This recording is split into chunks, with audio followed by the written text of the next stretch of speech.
Unshakable, The Hidden Power Within You Part 1. The switch inside you. There's a story told about a man who worked his whole life in a noisy factory. The machines roared, metal clashed, and the floor shook under his boots. Most workers hated the noise. They shouted, cursed, and carried the tension home every night. But this man was different. He walked through the chaos calm, almost as if the storm of sound belonged to someone else. When others snapped at foremen or lost patience with delays, he simply smiled, steady as a mountain point. One day a younger worker asked him, "How do you stay so calm when everything is falling apart? Don't you hear the noise? Doesn't it drive you crazy?" The old man paused, wiped the sweat from his brow, and said something the young man would never forget. "The world doesn't shake me, son. I decide if I shake." That one line is the heartbeat of this entire journey. What if you could walk through chaos calm? What if no insult, no rejection, no failure could shake you again? Imagine becoming immune to drama, immune to disrespect, untouchable in your peace. This isn't about ignoring life. It's about mastering it.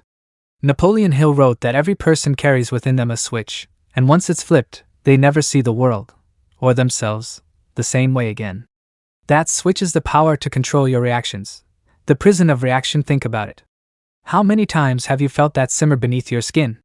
A coworker interrupts you. A friend forgets their promise.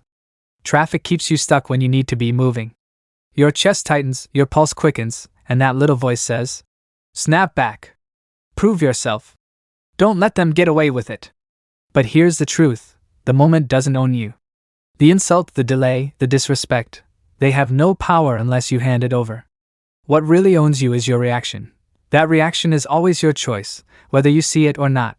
Napoleon Hill often told readers that man's greatest power is the power of thought. But what many miss is that thought leads directly to reaction. You cannot always control what happens to you, but you can always control the meaning you give it, and therefore the way you respond. When you realize this, you unlock something most people never even attempt: true composure. Power in the storm. Picture yourself standing in the middle of a storm. Wind pushes, rain pounds, lightning cracks. Most people would run for shelter, curse the sky, and fear the chaos. But imagine you remain still, calm, present, even grateful. That's not weakness. That's strength. Real power doesn't live in force or fury. It lives in presence. To stand steady when the world shoves. To speak clearly when others shout just to be heard. To walk forward when others collapse. Strength doesn't always make noise. Sometimes the strongest man in the room is the one who doesn't flinch. Composure is not coldness. Now, let me be clear. To master your reactions doesn't mean you become cold or indifferent. It doesn't mean you stop caring. It means you've made a decision long before the storm arrives. No one owns your peace, but you doubt a stranger's rudeness, a coworker's betrayal, a friend's careless words. They can hit the surface, but they never touch your core. Their chaos passes through you, never finding a grip. That is not coldness. That is composure. Training before the test. Here's a lesson most people miss. You don't wait until the storm comes to learn how to stand in it. You prepare in the quiet hours. Before the noise. Before the test. The boxer trains months before he ever steps in the ring. The soldier drills long before the battle. And the man who wants to master his reactions trains his mind daily, teaching it stillness, teaching it clarity, teaching it to see without panic. You build this strength in the small things. When someone cuts you off in traffic and you breathe instead of curse. When the cashier is rude and you smile instead of snap. When plans fall apart and you look for solutions instead of blaming. Every small victory is a brick in the fortress of your mind. The true strong man. Napoleon Hill once said, "Self-discipline begins with the mastery of your thoughts. If you don't control what you think, you can't control what you do." Look around. The loudest man in the room is rarely the strongest. Often he's just the most frightened. His anger is camouflage for weakness. His noise is a mask for insecurity. True strength is quiet. It's the ability to choose your reaction with purpose. It's the wisdom to know that not every provocation deserves your attention. There is no honor in being triggered by every small slight. There is no victory in proving yourself to people who don't even know who they are. Ask yourself this: what do I gain from giving my peace to someone who hasn't even mastered their own? A new way of walking. When you master your reactions, something shifts. You speak less, but your words carry more. You do less, but your steps leave a mark. You no longer bend with every breeze. You stand with your own shape, your own strength. That is the man the world remembers. Not the one who broke under insult. Not the one who snapped in anger. But the one who chose stillness over spite, clarity over chaos, and in doing so became unshakable. That man could be you. Fire. End of part 1. Part 2 will dive into how your focus directs your reality, the battlefield of the mind. Do you want me to continue with part 2, 1,000 words, in the same Napoleon Hill story style now? Part 2, the steering wheel of focus. There's a small town story about two farmers who lived side by side. One woke each morning cursing the rain, worrying about what it might ruin, dreading the mud it would bring. The other looked out at the same sky, smiled, and said, "The soil's soft today, perfect for planting." Same weather. Same storm. Two completely different lives. Why? Because one focused on the problem, the other on the opportunity. That's the secret. What you feed grows. And the food of the mind is focus. The steering wheel of life. Take a moment right now. What are you focusing on? Not in theory, not someday, but in this exact second. Is your focus making you stronger, calmer, sharper? Or is it quietly draining the very strength you'll need later? Napoleon Hill often reminded readers that the mind is like a garden. Weeds don't need permission to grow. Neglect is enough.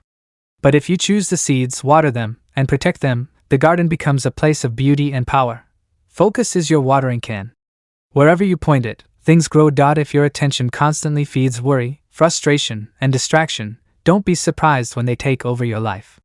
But if your focus waters discipline, gratitude, and clarity, those will multiply until they define who you are. Focus is the steering wheel of life. Where it goes, your destiny follows. The world of noise. We live in a world that never stops moving. Not just motion, but noise, a constant flood of opinions, arguments, headlines, and distractions. Look around. People chase validation like it's air. They post, they scroll, they shout, desperate to be seen, desperate to be heard. But the truth? Most of that noise doesn't matter. In all that chaos, the rarest man is the one who stands still, not frozen, not lazy, but still. Focused. Stillness isn't weakness. Stillness is strength under control. Stillness over noise. What is stillness? Stillness is not an action. It's the deliberate absence of distraction. It's choosing to move with clarity instead of compulsion. It's standing present, either dragged into the past by regret nor flung into the future by worry. Think of your mind like a calm lake. When undisturbed, it reflects reality with perfect clarity. But every emotional outburst, every rush to react, every worry, those are stones thrown into the water. Ripples distort the reflection. For many people, the water never settles. They live in constant reaction, stirred by every insult, every inconvenience, every opinion. But you can choose differently. You can choose not to throw the stone. Power in the pause. Let's make this practical. Someone disrespects you. Your first impulse might be to snap back, to defend yourself, to win the moment. But pause. Ask yourself, do I really want to hand them the keys to my state of mind? Someone betrays your trust. Your heart races, your chest burns with anger. Pause. Ask yourself, what response keeps me aligned with the man I want to be? In that pause, you reclaim power. Stillness gives birth to insight. In stillness, the truth reveals itself. Napoleon Hill often said that opportunity hides behind adversity. But to see it, you need the kind of mind that can wait long enough for the ripples to clear. Living by principle, not mood. Now, here's the challenge. Moods are like weather. One moment you're sunny, the next you're stormy. If you let mood steer your ship, you'll drift endlessly, tossed by every wave. But if you anchor yourself in principle, you'll hold steady no matter the storm. Principles don't bend with emotions. They don't disappear when you're tired. They don't vanish when things get unfair. Principles are the compass that keeps you walking straight when feelings beg you to quit. Ask yourself, am I living by principle or by mood? That question alone can change your life. The quiet grind. Real strength isn't built in moments of applause. It's forged in silence, in choices no one else sees. Choosing patience when impulse feels easier. Choosing integrity when shortcuts whisper. Choosing discipline when comfort tempts. That's the grind no one claps for. That's the training ground of the unshakable man. Napoleon Hill wrote, every adversity, every failure, every heartache carries with it the seed of an equal or greater benefit. But that seed only grows if you respond with principle instead of panic. The trust you build with yourself. Here's something people don't talk about enough. The reward for living by principle is trust in yourself. When you wake up on the hard days and still do the work, you prove to yourself that you're reliable. When you face temptation and still choose the higher path, you prove to yourself that you're solid. That trust becomes armor. You stop doubting whether you'll fold under pressure, because you've already shown yourself you won't. Over time, it's no longer something you try to be. It's simply who you are. You're not trying to be disciplined. You are disciplined. You're not hoping to stay consistent. You are consistent. That's identity. That's strength. That's unshakable. The invitation of resistance, but let's not romanticize this. Life will test you. Resistance will come. Voices will criticize. Doubt will creep in. Fatigue will whisper. Most people crumble because they expected the path to be smooth. They thought progress would be quick, results guaranteed. The moment friction appeared, they retreated. Not you. You understand that resistance isn't punishment, it's invitation. The steep hill, the heavy load, the slow progress, these are weights designed to build endurance. The sharpening stones for your will. You don't climb in spite of them. You climb because of them.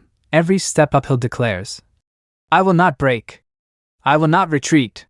I will not hand my future to a feeling. That's how the strong are made. Immune to insults, and when you live this way, something powerful happens. You become immune to insults. People will talk. They'll judge, they'll mock, they'll misunderstand. But their words only weigh you down if you choose to pick them up. The unshakable man knows this. Opinions don't define you. Reactions do. So you let the stones fall. You keep walking. Closing the chapter. So here's the question to carry with you. Where is your focus right now? Because whatever you feed will grow. Feed distractions, you'll live distracted. Feed discipline, you'll live strong. Feed stillness, you'll live unshakable. The man who masters focus doesn't just survive the storm, he walks through it with purpose. Fire. End of Part 2. Part 3 will explore how to transform adversity into advantage. The secret Napoleon Hill called the seed of equivalent benefit. Do you want me to write Part 3, 1,000 words, now in the same story style, continuing the flow? Part 3. The silent strength within. Hook. There's a story I once heard about a quiet man in a noisy room. Everyone was arguing, voices rising, tempers flaring, and yet he sat still, calm, almost invisible. When someone finally turned to him and asked, "Don't you have anything to say?" he smiled and replied, "Not everything deserves my voice." That man wasn't weak. He wasn't afraid. He was strong in a way few people ever learned to be, because he had mastered himself. And that, my friend, is one of the greatest lessons of life. Power isn't found in how loudly you respond, but in how little you need to. The trap of noise. Most people believe strength is about proving themselves, snapping back at an insult, defending every criticism, or jumping into every argument. They think silence means weakness. But look closer. The loudest person in the room is usually the most insecure. Think about it. Have you ever seen a man who truly knows his worth? He doesn't need to argue with strangers on the street. He doesn't need to defend himself against petty gossip. Why? Because he understands something most people don't. Your peace is too valuable to give away. When you allow every insult, every careless word, every small jab to shake you, you hand your power to the person who triggered you. But when you stay calm, when you let the noise pass, you rise above it. That's not weakness. That's leadership. The dinner table lesson. Picture this. You're at a long dinner table. The room is full of laughter, chatter, and the clinking of glasses. Then someone throws a sly remark your way, a jab meant to sting. Everyone turns, waiting for your reaction. Do you defend yourself? Do you snap back? Do you argue? No. You sit back, you smile, and you stay silent. Not because you can't respond, but because you don't need to. You understand that words like that reveal far more about the person who said them than about you. Your silence in that moment, it speaks louder than any comeback ever could. It says, "You don't control me. You don't get to own my peace." That's power. Quiet, unshakable power. Builders versus complainers. Now, let's shift to something even bigger. I want you to think about how much energy people waste complaining. Every time you complain, you hand your power away. You give your energy to what's wrong instead of what could be made right. And here's the truth. Complaining might feel like action, but it's not. It's just noise. Napoleon Hill taught that successful men don't spend their time listing problems. They spend their time building solutions. While most people see what's broken and shake their heads, the leaders, the builders, the creators see potential. Think of a man who walks into an old building, dusty, broken, neglected. Most people look around and say, "This place is ruined." and walk away. But the builder? He sees a future. He sees what it could become. And while others complain, he gets to work. He sweeps. He repairs. He lays new bricks. And little by little, what was once abandoned becomes valuable again, not because of talk, but because of action. Freedom and detachment. But here's something even deeper. If you want peace, you have to learn to detach from outcomes. Most people are trapped by results. They only feel good if they win, only feel proud if others clap, only feel worthy if life rewards them. That's not mastery, that's slavery. True freedom comes when you commit to the work, not the result. When you show up fully, give your best effort, and let go of what happens next. Think of planting a seed. You don't dig it up every day to see if it's growing. You water it, you give it sunlight, and you trust the process. The same is true with your goals. Your job is the effort, not the outcome. Detach from the timeline. Detach from needing instant proof. Find pride in the work itself. Because when your joy comes from the doing, setbacks can't shake you, silence can't rattle you, and rejection can't break you. Emotional mastery. Now let's talk about emotions. Because this is where most people lose themselves. Anger, jealousy, fear, anxiety, they're all part of being human. But here's the truth, feelings are guests, not masters. You can't stop them from knocking on your door, but you can decide whether or not to let them run your house. Emotional mastery isn't about shutting off feelings. It's about guiding them. It's about taking that space between what you feel and how you act, and owning it. A wise man doesn't deny anger. He notices it. He breathes. He asks, "Will this build me or break me?" And then he chooses his response. This doesn't mean life gets easy. There will be days when anger roars, when fear whispers, when sorrow clouds your mind. But even then, you remind yourself, I am the host. These emotions are visitors. They don't own me. And slowly, you learn to carry peace like armor, not because the world is calm, but because you are. The silent strength. Let me leave you with this. The man who masters himself cannot be broken. The man who refuses to complain, but instead creates, becomes a builder of worlds. The man who detaches from outcomes and stays loyal to effort finds peace that no one can take. And the man who leads his emotions, instead of being led by them, becomes unshakable. That's strength. Not the kind that shouts or argues, but the kind that moves quietly, steadily, and leaves a mark the world can't erase. Because in the end, life doesn't remember the loudest man in the room. It remembers the one who stayed calm in the storm. Fire. That's part 3. About 1,000 words, written as a flowing story plus teaching in the spirit of Napoleon Hill. Part 4. The discipline of daily victory. A man once told me, "Show me your mornings, and I'll show you your destiny." At first I laughed. How could a few hours in the morning decide the course of a lifetime? But years later, I learned he was right. The truth is this: life is built in small victories, not grand events. We imagine success as one big moment, a breakthrough, a lucky chance, a sudden fortune. But in reality, success is the quiet work you repeat every single day, when nobody is watching. And the man who learns to master his days masters his life. The power of one brick. Think of building a great cathedral. To the eye, it looks like one mighty structure rising into the sky. But if you ask the builder how it was created, he'll tell you, one brick at a time. No man places 1,000 bricks in one day. No man climbs a mountain in a single step. It's the steady, disciplined act, placing brick after brick, step after step, that creates greatness. The same is true for your life. Every habit, every choice, every morning routine is a brick. Weak men throw their bricks carelessly, complaining that the wall is too hard to build. But the disciplined man knows, I may not finish today, but if I lay my bricks with care, the wall will rise. The morning battle. Let me tell you about a young man named Robert. He dreamed of success, wealth, and freedom, but his mornings told another story. He would wake up late, rush through his day, skip planning, and wonder why progress never came. He blamed luck, timing, and even other people. But in truth, his failure was simple. He lost the first battle of the day. The alarm clock rang, and he surrendered. One day, after reading the words of a wise teacher, Robert decided to change. He committed to rising early, not because it was easy, but because it was hard.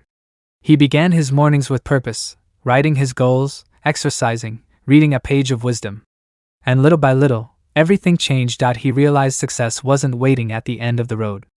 It was hidden in the discipline of each morning. Desire without discipline is dreaming. Napoleon Hill once wrote, A goal is a dream with a deadline. But what good is a deadline if a man refuses to act? Desire without discipline is like a car without fuel. It may look powerful, but it will never move. Discipline is the fire that turns desire into achievement. Most men want success, but few are willing to trade comfort for it. They want wealth, but they cling to laziness. They want respect, but they refuse the daily labor that earns it. Here lies the difference. Desire makes you dream. Discipline makes you do. The price of small excuses. Every excuse is cheap, but it carries a heavy cost. Think of a man who says, "I'll start tomorrow." Tomorrow becomes next week, then next month, then years. Before he knows it, life has passed, and his dreams remain in the attic of his mind, dusty and forgotten. Excuses are thieves. They steal your time, your energy, and your chance at greatness. And the most dangerous thing about them is this: they feel small. Skipping one workout. Missing one study session. Sleeping in one more hour. But those small excuses pile up like weeds in a garden. And soon, the garden is no longer yours. It belongs to neglect. Pain now or pain later. Discipline will demand pain from you. The pain of waking up early. The pain of pushing yourself. The pain of sacrifice. But make no mistake, there are only two kinds of pain in life: the pain of discipline, or the pain of regret. The first pain is sharp but short. It makes you grow. It forges character. The second pain is endless. It lingers in the mind, whispering, "What if? What if I had tried harder? What if I had been consistent? What if I had given my all?" Ask yourself, which pain will you choose? The farmer's secret. Let me share the story of a farmer. Every morning before sunrise he walks into his field, no matter the weather. Some days are cold, some days are muddy, some days the sun beats down with no mercy. But still, he works, tending the soil, planting seeds, watering crops. The harvest never comes overnight.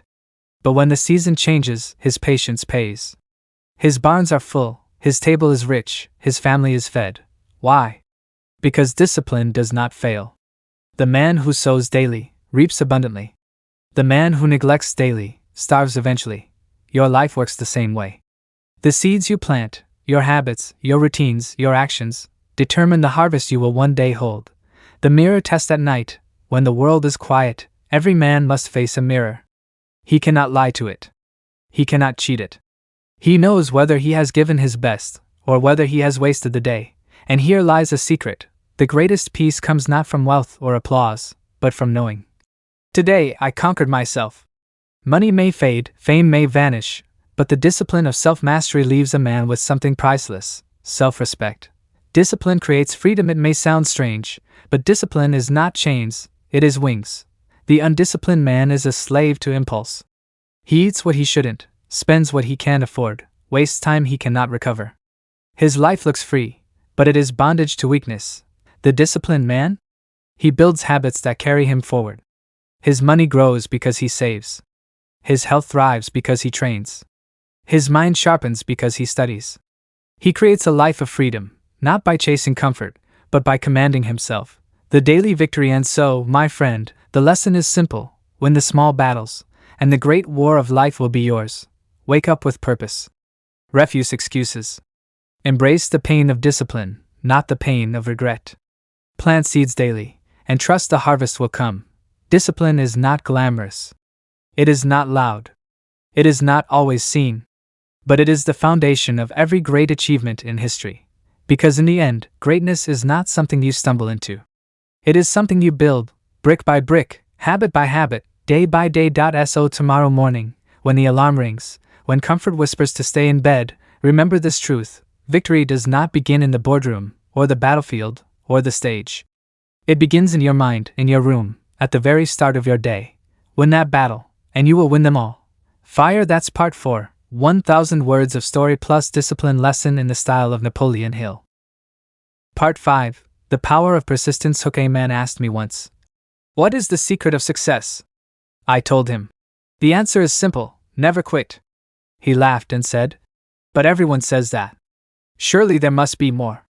I shook my head. Because I knew a truth most men ignore. The difference between winners and losers is not talent, not money, not luck. It is persistence. Many men start the race. Few finish. Many dream. Few endure the struggle. Many plant seeds. few wait for the harvest. And so it is written, the man who refuses to quit, even when the world shouts for him to surrender, will one day rise as a conqueror. The tale of the gold miner. There is an old story about a miner named Darby. He searched for gold in the mountains of Colorado. For months he dug with all his strength. At first, he found small traces, enough to keep his hope alive. Then the vein of gold disappeared. Darby grew discouraged. He sold his tools to a junk man and left in defeat. The junk man hired an engineer to study the land. The engineer discovered that the gold vein had merely shifted. It lay just 3 feet from where Darby stopped digging. The junk man became rich. Darby walked away empty-handed. What does this story teach us? That success often hides just beyond the point where most men give up. Persistence is more valuable than genius. The world is full of men with genius ideas who never saw them succeed. Why? Because they lacked persistence. A brilliant plan without persistence is like a candle in the wind, bright for a moment, then gone forever. But persistence, even without genius, can build empires. Think of Thomas Edison. He failed thousands of times before inventing the light bulb. Most men would have quit after the first 100 failures, calling themselves unlucky. But Edison understood, every failure was not defeat, it was information. Each setback brought him one step closer to success. And so, the man who persisted gave the world light. The enemy called temporary defeat. Life has a clever way of testing men. It sends failures, obstacles, and disappointments not to destroy, but to measure the strength of desire. When the storm comes, weak men call it failure. Strong men call it temporary defeat. This is the secret Napoleon Hill discovered. Failure is never permanent unless you accept it as final. Every defeat carries within it the seed of equal or greater success, if you refuse to quit. The farmer who waited. A farmer plants his seeds in spring. He waters, weeds, and protects his crops. But when summer comes, there is no harvest yet. The impatient man says, "Why should I keep working when I see nothing?" and abandons his field. But the wise farmer knows the harvest requires time. And when autumn arrives, his patience is rewarded with abundance. Persistence is like farming. You cannot rush the seasons of life. You cannot demand instant results. You must trust the process, keep working, and believe that your efforts will bear fruit in time. The battle of the mind. Persistence begins in the mind. Every day you face 2 voices. One whispers, "Keep going," while the other shouts, "Quit, it's too hard." If you listen to the second voice, you surrender your dreams. If you train yourself to obey the first, you build an iron will. Persistence is not about never feeling tired. It is about acting in spite of fatigue. It is not about never facing doubt. It is about refusing to let doubt make the final decision. A lesson from Abraham Lincoln. Consider Abraham Lincoln. Before he became president, he faced defeat after defeat. He lost elections, failed in business, and even suffered a nervous breakdown. Most men would have surrendered long before. But Lincoln persisted.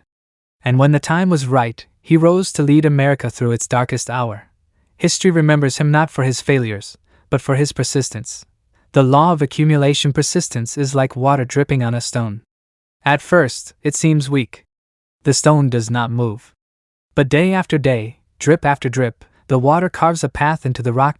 So it is with effort. One small action seems insignificant, but repeated daily it becomes unstoppable. The man who reads 1 page a day becomes a scholar. The man who saves $1 a day becomes wealthy. The man who trains 1 hour a day becomes strong.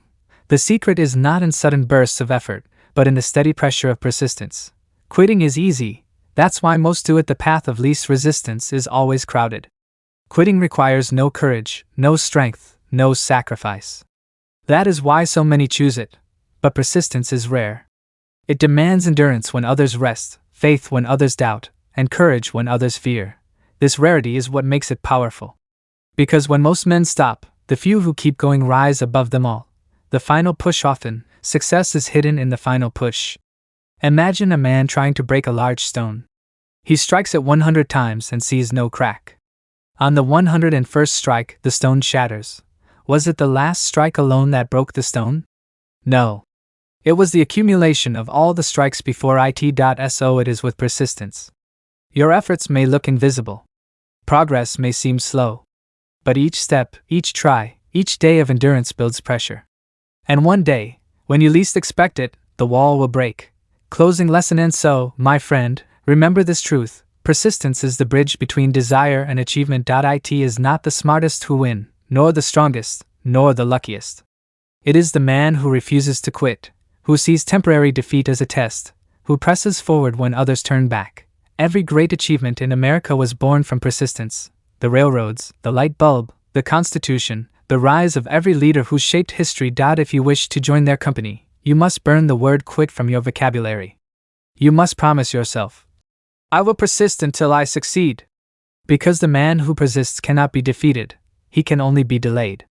And when his time comes, the world must step aside for him. Fire. That's part 5, rewritten in Napoleon Hill's story-driven style, about persistence, 1,000 words, easy and motivational for American readers. Part 6. The Master Key to Success. A young man once came to me with tears in his eyes. He said, Mr. Hill, I have tried everything. I worked hard, I studied, I prayed, and still success avoids me. Tell me, what am I missing? I looked him in the eye and said, My boy, you are not missing opportunity. You are missing the master key, the one thing that unlocks every door. He leaned forward, desperate. And what is that key? I answered with 3 words that have carried every great man to victory: definiteness of purpose. Without it, men wander like ships without a compass. With it, they sail straight to destiny. The power of a clear purpose. Every successful American story begins with a man or woman who knew what they wanted.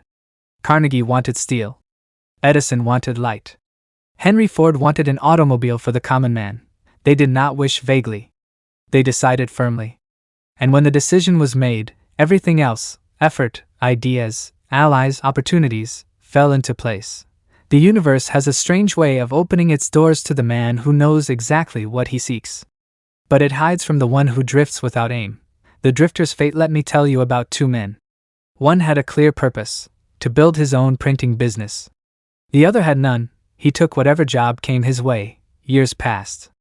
The first man struggled, failed, borrowed money, and kept going. But because he had a definite goal, his every action pulled him forward. Today he owns one of the largest print companies in his city. The second man, the drifter, spent his life changing jobs.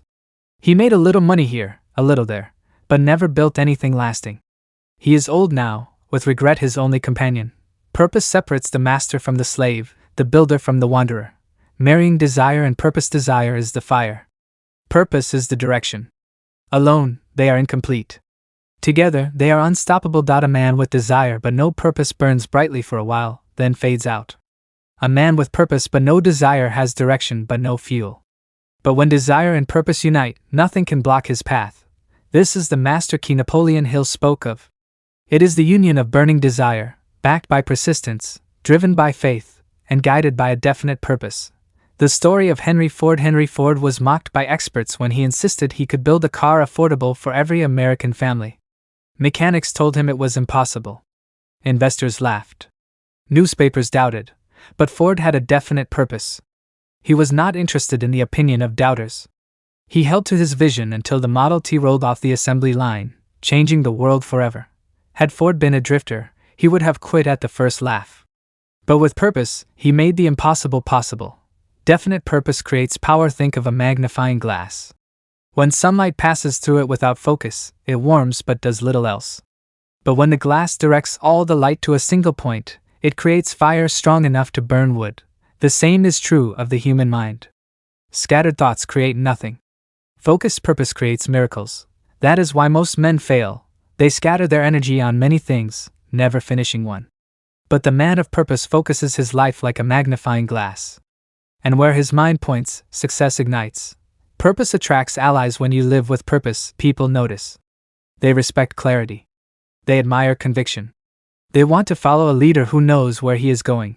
Andrew Carnegie once said that definiteness of purpose was the first principle he sought in men. He could teach skills. He could supply money. But he could not give a man purpose. It had to come from within. That is why Carnegie entrusted young Napoleon Hill to write the philosophy of success. He saw in him a man with a definite aim. The test of purpose. Do not think purpose comes without trials. Every man of destiny faces tests. The storms of life will try to shake your vision. Friends may call you foolish. Strangers may mock your dream. Failures will tempt you to turn back. But remember this, the test is not to destroy you. It is to prove how much your purpose means to you. If you hold fast, the world will eventually bow to your persistence. If you let go, the world will forget you ever tried. Writing your own definite purpose. Take out a sheet of paper and write these words. I, your name, will accomplish your definite purpose. I will give my best energy, my strongest faith, and my full persistence until it is done. I will not quit until victory is mine. Read it aloud every morning. Read it every night. Plant it into your subconscious mind. Let it guide your choices, shape your habits, and build your courage. This is no idle exercise. It is the practice used by leaders, millionaires, inventors, and dreamers who became doers. The closing lesson. And so, my friend, we arrive at the end of this journey. You have learned the value of desire, faith, persistence, and now definiteness of purpose, the master key. These principles are not theories. They are the very bricks upon which America was built. Every factory, every invention, every fortune, every freedom we enjoy came because someone refused to drift and chose instead to live with a burning purpose. Now the question is no longer about Napoleon Hill, or Carnegie, or Edison, or Ford. The question is about you. What is your definite purpose? Do not delay. Do not drift. Decide today, and dedicate yourself to it with the faith of Lincoln, the persistence of Edison, and the vision of Ford. Because one day, when the history of your life is written, may it be said, here was a man, or a woman, of purpose. Here was one who refused to quit. Here was one who lived the philosophy of success, and won. Fire. That's the final part 6, written in simple American English, story-driven, 1,000 words, Napoleon Hill style, closing the series with purpose and inspiration. My friend, if this message stirred something inside you, if it lit a spark of purpose in your heart, then do not keep it to yourself. Share it, so another soul may rise from doubt to destiny. Backhand index pointing right. Subscribe to this channel so you never miss another lesson that could change your life. Backhand index pointing right. Like this video if it gave you strength to keep going. Backhand index pointing right. Comment below and tell me your definite purpose. Declare it publicly, let the world hear it, and begin your journey today. Backhand index pointing right and share this story with someone you care about, because the seed of success grows best when planted in many hearts. Remember, the journey to greatness is never walked alone. Join this community of dreamers and doers, and let us rise together.